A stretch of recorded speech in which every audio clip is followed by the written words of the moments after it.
Malamig ang simoy ng hangin kaysa yung mamasyal ngayong Pasko. May naisip na ba kayo? Bakit di isama sa listahan ang abot kamay na ulap hiking adventure sa Bacon, Benguet? Sa ganda ng tanawin, sulit ang 4 na oras na pag-akyat papunta sa tuktok ng Mounting Lawan o kilala bilang Home of the God in Saking. Paalala ng mga lokal, siguraduhin malakas ang pangangatawan at mag-secure ng medical certificate bago umakyat sa bundok.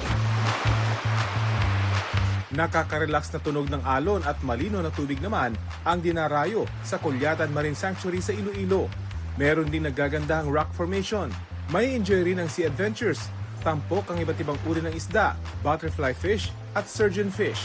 Pwede sila enjoy mag-snorkeling, maglangoy, o kung magpatudlo sila lang, may pwede din na ma-avail diri sa may Kulyatan Marine Sanctuary. Kag kinanglan lang diri, dapat halungan nila ang mga corals na ito hindi maguba. Dahil sa natural na ganda ng paligid, paborito itong puntahan ng mga turista. It's the scenery, the tranquility of it. It's a relaxed environment, a lot less tourism, and just peaceful. Para sa GMA Integrated News, ako si Rafi Tima ang inyo. Saksi! Mga kapuso, maging una sa saksi.